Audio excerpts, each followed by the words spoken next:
Hello friends, welcome library science with Kanchan. आज जो है हम ग्रंथपाल परीक्षा लाइब्रेरियन एग्जाम 2024 एडवर्टाइजमेंट जो होने वाला है आपका 1 जून 2025 को, जो एमपीपीएससी करवाने वाला है। ये एग्जाम पिछले वर्ष भी हुई थी और काफी लोग क्वालिफाई किए हैं। लेकिन अभी भी कुछ लोगों के मन में डाउट है कि वो क्वालिफाई कर पाएंगे या नहीं कर पाएंगे, जस्ट बिकॉज ऑफ क्योंकि नंबर ऑफ इंटू थ्री करके जो कैंडिडेट को कॉल किया गया है इंटरव्यू के लिए, शॉर्ट लिस्टेड किया गया है रोल नंबर की लिस्ट देकर। तो कहीं ना कहीं एक डर होता है कि हम इंटरव्यू तक जाएंगे लेकिन क्वालिफाई कर पाएंगे या नहीं कर पाएंगे, उतना अच्छा हमारा एग्जाम नहीं गया था।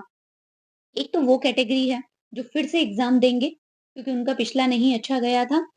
एक वो कैटेगरी है जो पिछली बार सेट नहीं निकाल पाई थी, नेट नहीं निकाल पाए थे। अब वो लोग होप कर रहे हैं कि हमारा सेट और नेट निकल जाएगा, जैसे सेट की फाइनल आंसर की भी आ गई है।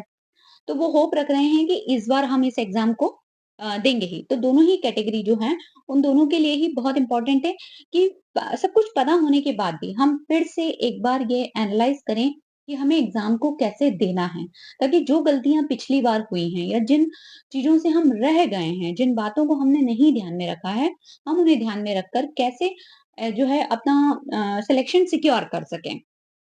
तो सबसे पहले हम परीक्षा की योजना पे बात कर लेते हैं। सेम एज एग्जाम वैसे ही होना है जैसा कि 2022 का हुआ था। तो आपके 2 एग्जाम में पेपर रहेंगे। पहला पेपर जो है वो है आपका सामान्य अध्ययन।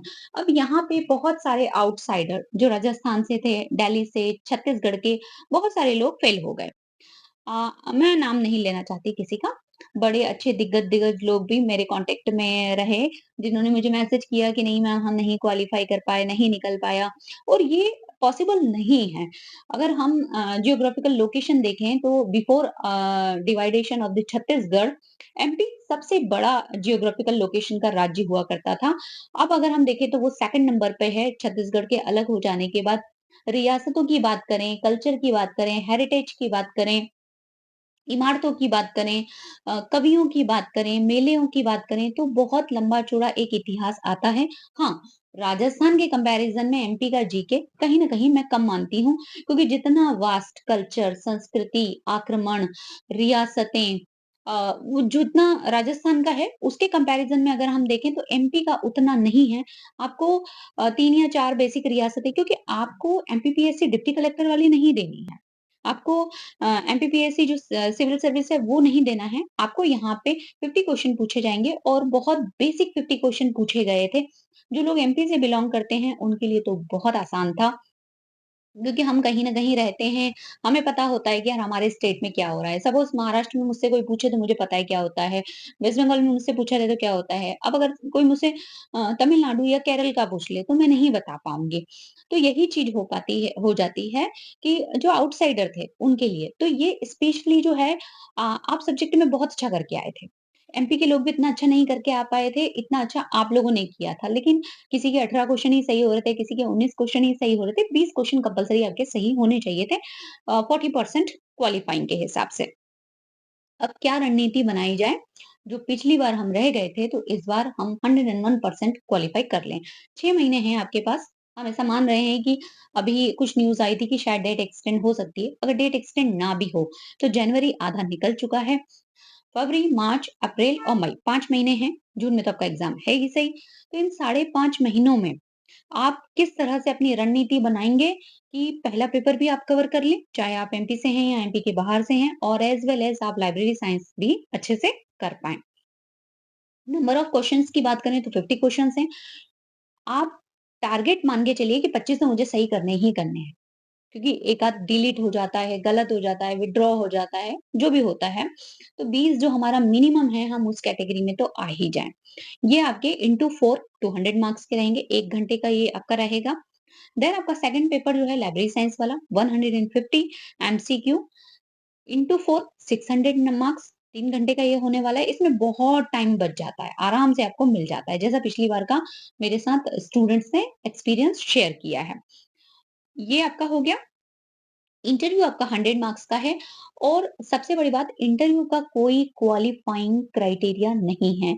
सपोज आपके बहुत अच्छे नंबर आ जाते हैं 800 में से, और अगर आप एमपी की गेस्ट फैकल्टी सर्विस में काम करते हैं तो 20% एडिशनल आपको मिल जाएंगे, और 25% आपके लिए एडिशनल रिजर्वेशन भी है यहाँ पर। तो सब कुछ मिला के आप इंटरव्यू में वहाँ चेयर पर बैठकर भी वापस आ जाएँगे तो आप क्वालिफाइड हैं। क्योंकि उसका कोई क्राइटेरिया नहीं है कि 30 आना चाहिए, 40 आना चाहिए, 100 में से आपको 5 नंबर भी आते हैं दैट इज़ मोर सफिशिएंट क्योंकि आपने इस स्टैंडर्ड 800 में से आपने 750 क्वालिफाई किए हुए हैं। आपके बहुत अच्छे मार्क्स हैं। तो ये कोशिश करिए अगर आप अपनी पोज़ीशन सिक्योर करना चाहते हैं ना तो इंटरव्यू के भरोसे मत बैठिए। आप रिटन में बहुत अच्छा करके जाइए अपना। तो हम आ जाते हैं प्रश्न पत्र योजना में। 2 सत्रों में होगा फर्स्ट और सेकंड। 50 होंगे सामान्य अध्ययन के। इस सामान्य अध्ययन में आपको जो पढ़ना है उसका सिलेबस अलग से दिया हुआ है। 2022 वाला सिलेबस नहीं पढ़ना है। उस सिलेबस को रिवाइज करके चेंज करके थोड़ा-सा ज़्यादा कॉम्प्लिकेटेड किया गया है। मैं मानती हूँ कि 2022 वाला जो प्रश्न पत्र वो था आपका सिलेबस फर्स्ट पेपर का ईज़ी था। 5 यूनिट ही थी, एमपीपीएससी सिविल सर्विस की 10 यूनिट में से केवल 5 रखी गई थी। इस बार पूरी 10 ही रखी गई हैं, यूनिट 5 बना दी गई हैं। उस पे हम अलग से बात करेंगे। तो दोनों का मिला के 800 होगा। एबीसीडी जो है आपके एमसीक्यू पैटर्न में ये रहेगा। पहले की 1 घंटे रहेगी, दूसरे की 3 घंटे रहेगी। दोनों को जोड़कर आपकी मेरिट तैयार की जाएगी। दोनों ही प्रश्न पत्रों में पृथक-पृथक इंडिविजुअली आपको first paper and second paper में आप एमपी के बाहर से आ रहे हैं, आप एमपी के जनरल कैटेगरी में आते हैं, यूआर में आते हैं, तो आपको 40% जो है क्वालीफाइंग करना ही होगा। अब जो मध्य प्रदेश के SC, ST, OBC, EWS, physical handicap category में आते हैं, इन्हें केवल 30% ही लाना है। तो अगर आप इनमें से किसी कैटेगरी में आते हैं तो आपके लिए और भी अच्छी बात है, क्योंकि आपके लिए यहाँ पे और कंपटीशन कम है। भाषा संबंधी प्रश्न पत्रों को छोड़कर समस्त प्रश्न पत्र हिंदी और अंग्रेजी भाषा में ही रहेंगे। जो लैंग्वेज स्पेसिफिक होते हैं, उन्हें हम छोड़ दें, तो आपका लाइब्रेरी साइंस वाला पेपर हिंदी, इंग्लिश में होने वाला है। परीक्षा परिणाम के साथ ही अभिलेख प्रेषण करने हेतु अंतिम तिथि निर्धारित कर परीक्षा के प्रावधिक सफल अभ्यर्थियों से उनकी अर्हता से संबंधित सभी अभिलेख प्राप्त किए जाएंगे जैसे ही आप एग्जाम क्वालिफाई करेंगे। इस बार काफी लंबा टाइम दिया था और काफी मिसमैच था कि हमें क्या भेजना है क्या नहीं भेजना है। लास्ट तक कैंडिडेट परेशान हो रहे थे। तो आपके पास पहले से लिस्ट है। आप अपना होमवर्क करके रखिए। आपका जिस दिन आप पेपर दे के आते हैं यू आर 101% श्योर कि यार मैं तो निकल रही हूँ निकल रहा हूँ। आप अपने डॉक्यूमेंट रेडी रखिए। बहुत टाइम जाता है डॉक्यूमेंट बनवाने में। जो आप डॉक्यूमेंट भेजेंगे, उन डॉक्यूमेंट की स्क्रीनिंग होगी, फिर उसके बेस पे आपको फाइनली कॉल किया जाएगा। अभी आपने देखा होगा बीच-बीच में नोटिफ़िकेशन आते हैं कि इनकी जो है अभ्यर्थियों की दावेदारी कैंसल की जा रही है। क्यों? क्योंकि आप नेट सेट नहीं थे, आपने एग्ज़ाम दे दिया, आप क्वालीफाई कर गए, लेकिन उस डेट तक आप नेट का सर्टिफिकेट नहीं भेज पा रहे हैं, आप सेट का सर्टिफिकेट नहीं दे पा रहे हैं, आपने बस मज़ाक-मज़ाक में एग्ज़ाम दे दिया। आपके पास डिग्री नहीं है, आपने जो कुछ क्लेम किया है वो नहीं है। तो इस तरह से काफ़ी सारी चीज़ें निकल के बाद में आती हैं। फिर आपका 100 नंबर है, कोई न्यूनतम क्राइटेरिया नहीं है आपका इसको क्वालीफाई करने का। ओएमआर शीट से एग्ज़ाम होने वाली है ऑफलाइन। 5 दिन के अंदर आपको अपनी आपत्ति देनी है। जब ऑब्जेक्शन जो है प्रोविज़नल आंसर की पे आ जाएगा, आपत्ति हेतु दिया गया शुल्क किसी भी स्थिति में वापस नहीं लिया जाएगा। ये नॉन रिफंडेबल होता है, वैसे कुछ भी रिफंडेबल नहीं है यहाँ पे। ऐसा प्रश्न जिसकी जिसका प्रावधिक कुंजी में दिए गए विकल्पों में से गलत उत्तर दिया गया है और विकल्पों में से अन्य विकल्प सही है, तो प्रावधिक उत्तर कुंजी को संशोधित किया जाएगा। सपोज प्रोविजनल आंसर की में उन्होंने आंसर ए माना है, बट आप लोग क्लेम करते हैं और सही आंसर बी है, तो बी को माना जाएगा। प्रश्न पत्र का अनुवाद की भाषा में भिन्नता की स्थिति में केवल हिंदी अनुवाद ही माने।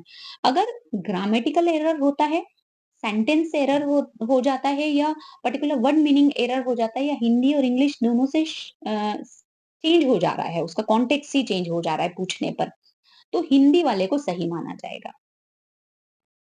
फिर है ऐसा प्रश्न जिसका दिए गए विकल्पों में से एक से अधिक सही उत्तर है, तो सही उत्तरों को मान लिया जाएगा। सपोज किसी के आंसर ए भी हो रहा है, बी भी हो रहा है, सी भी हो रहा है। आयोग ने इस बार जो सिविल सर्विस है उसमें एक एग्जाम में तो 3-3 भी सही माने हैं। विषय विशेषज्ञ समिति द्वारा समस्त अभ्यावेदनों पर विचार करने के पश्चात अंतिम उत्तर कुंजी बनाई जाएगी, उत्तर कुंजी, जिसे वेबसाइट पर प्रकाशित किया जाएगा। फाइनल आंसर की के बाद आपके द्वारा किया गया कोई भी आपत्ति या पत्र व्यवहार स्वीकार्य नहीं किया जाएगा। उपरोक्तानुसार समिति द्वारा विलोपित किए गए प्रश्नों को छोड़कर शेष प्रश्नों के आधार पर अंतिम उत्तर कुंजी के अनुसार अभ्यर्थियों के मूल्यांकन कर परीक्षा परिणाम घोषित किया जाएगा। जो एग्जाम में क्वेश्चन डिलीट हो जाते हैं उन्हें छोड़ के फिर आपकी मेरिट बनाई जाएगी।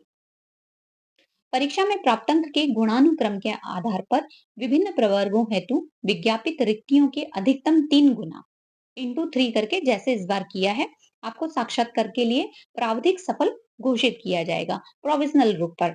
साक्षात्कार में अनुपस्थित हो रहने वाले अभ्यर्थियों को चयन के लिए अनर्ह मान जाएगा। आप अगर यहाँ 800 में से 780 ले आते हैं लेकिन आप इंटरव्यू में नहीं अपीयर हुए तो आपको डिस्क्वालीफाई कर दिया जाएगा। इंटरव्यू में जाके आपको अटेंडेंस देनी ही देनी है। आयोग की परीक्षा प्रणाली में पुनर्मूल्यांकन, पुनर्गणना का कोई प्रावधान नहीं है। आपने एग्जाम दे दिया, फाइनल रिजल्ट आ गया, उसके बाद आप कहीं पर भी जाइए, इसका कोई प्रावधान नहीं है कि फिर से रीटोटलिंग होगा या रीकैलकुलेशन होगा या आप कहीं पे क्लेम कर पाएँ कि हाँ, मैं हूँ इस फ्रेम में। तो इस पर कोई भी कार्यवाही नहीं की जाएगी। ये था हमारा परीक्षा योजना। इसे समझना बहुत ज़रूरी है। इसमें कुछ बेसिक चीज़ें कि एग्ज़ाम कैसे होगी, वो समझना, क्वेश्चन पेपर आपके कितने मार्क्स के होने वाले हैं, ये उन लोगों के लिए जो नए हैं। जो पिछली बार दे चुके हैं, वो तो एक्सपीरियंस्ड हैं कि क्या होना है, लेकिन जो नए लोग हैं, जो अभी सेट क्वालीफाई किए हैं, बहुत सारी क्वेरीज़ आ रही हैं कि मैम किस तरह से तैयारी करें, कौन-सी बुक्स से पढ़ें। समय मिलने पर मैं उस पर भी वीडियो बनाऊँगी, डेफ़िनिटली। अभी इतना ही। Thank you.